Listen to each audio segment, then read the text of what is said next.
Hey, what's up guys? So in this video I'll be showing you how to use the new SPD boot files on CM2 SP2 module.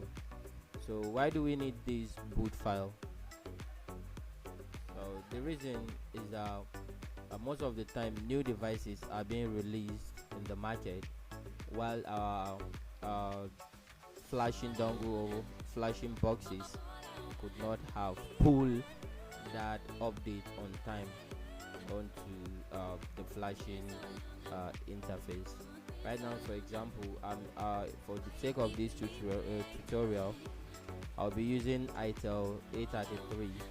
That is the new version, the new version of the A33 that has the model A509W. So I'm going to use that particular model for the sake of this tutorial. So I won't be using any external camera. I could have shown you the device, but after the tool read the information from the device, you'll be able to see.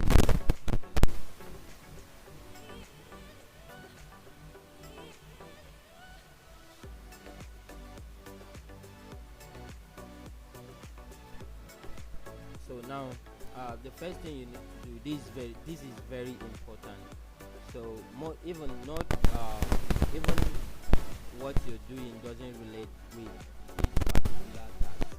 It's very important for you to do this. Make sure you input your dongle username and password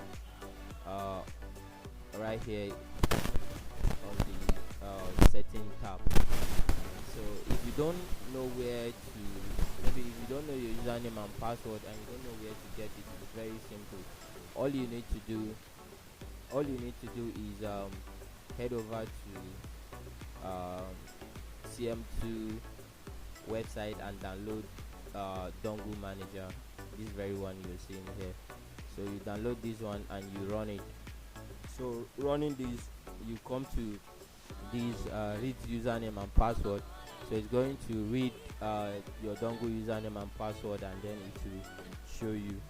That's that. So after getting your username and password, you can directly input them. You can directly input them into your dongle manager by going to the setting tab, and you can do that. So if you like,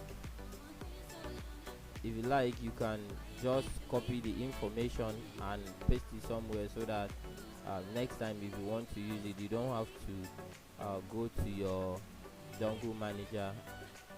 So you can just, as you can see, I've input my own username and password. So the dongle is going to use this username and password during authentication. So after inputting it, you can see there is no any button to log in or something. You just have to paste them there, and that's all. So now, going to the setup, I told you that the reason why we need the boot file is because most of the time our company, the company of our flashing dongles, don't normally work with these companies that produce phones. So what sometimes the phone might have to reach like a month or two or even more than that before you see that the dongle company will be able to add up the list. So as you can see under Itel, these all the models that we have. And remind you, I said I'm working with Itel A33. That is the new version of the Itel, which has the model number A509W. So you can see we don't have anything. We don't have A33, and we don't have A509W. So what we are going to do is we are going to get our boot file. So you can get your boot file from our website, because we have some of the boot files that we've already uploaded on the website. So now let me head over. So what you're going to do is you're going to come to this custom setting, and then you tick mark this box right here. So after tick marking the box, you can see these two options are enabled. You'll be able to select them. So under the first one, you should all the boot files you get from our website, you see all the boot files you get from our website, you see there are two files inside them. So you load the first one at the first space, and then the second one the second one. So after loading it up like this, first thing first, to make sure that everything is set and you are ready to go, is to identify device. So you click on the identify device, and it will connect your device for the first time, so that it will set up everything.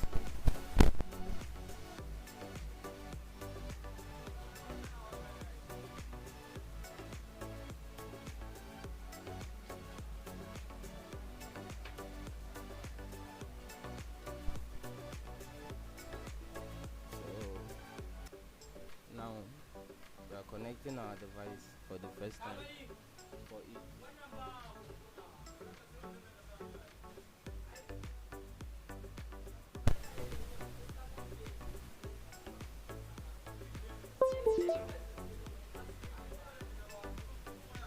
So let's see what we're going.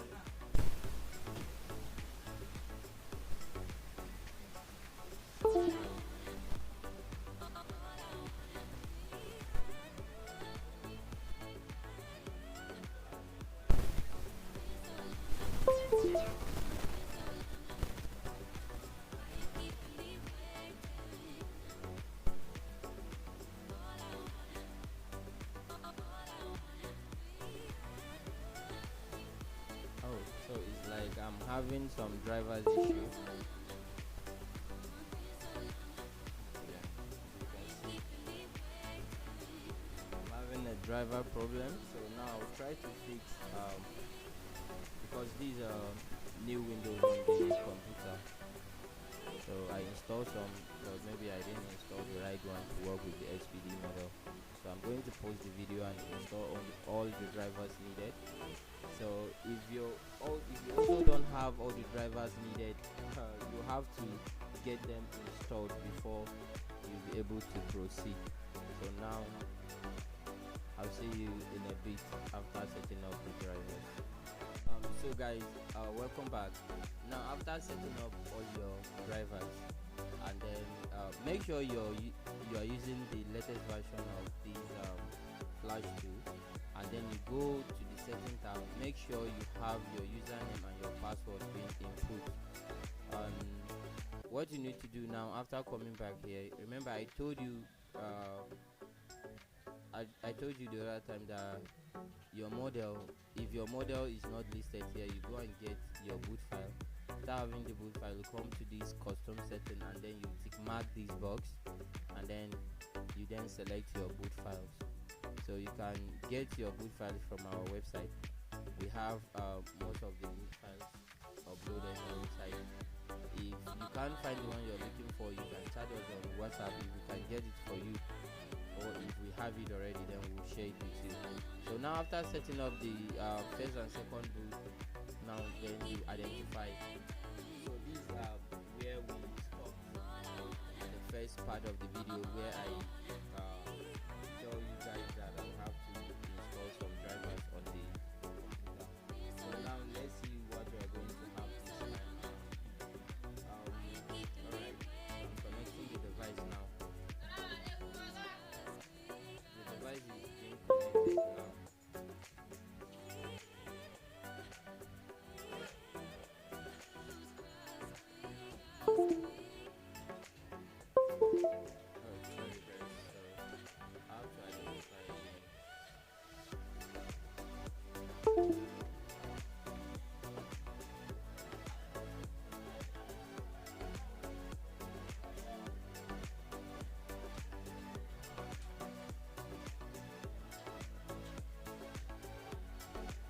Alright, now so then press your volume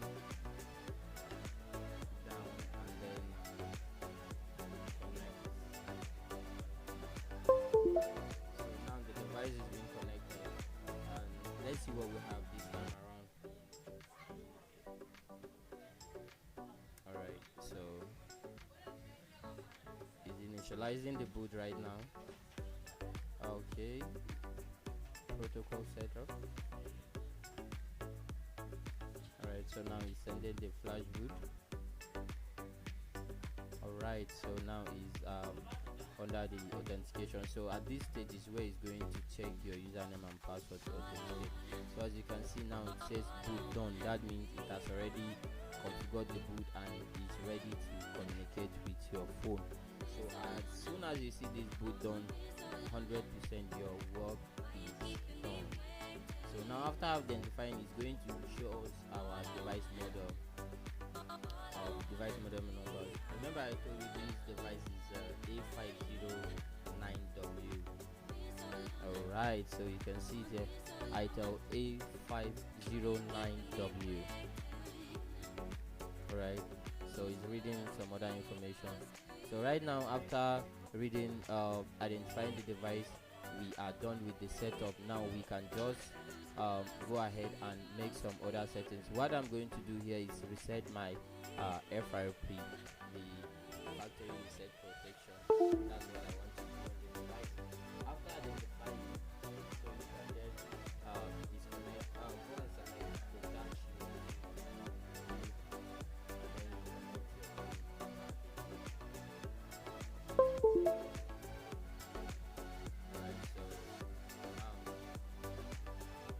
the device for the second time. Let's see if it will be able to erase the FRP on the device.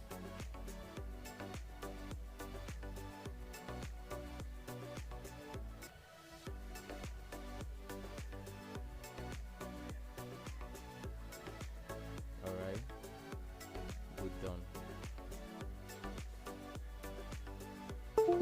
Voila, so FRP wiped. Okay, so as you can see here, we are done with the FRP on the device. Congratulations. Alright, thank you for watching, guys. Make sure you press the like button, turn on the notification bell to receive notifications whenever I post new videos, and then don't forget to subscribe because it helps me a lot on my channel and it costs you nothing. See you in the next video.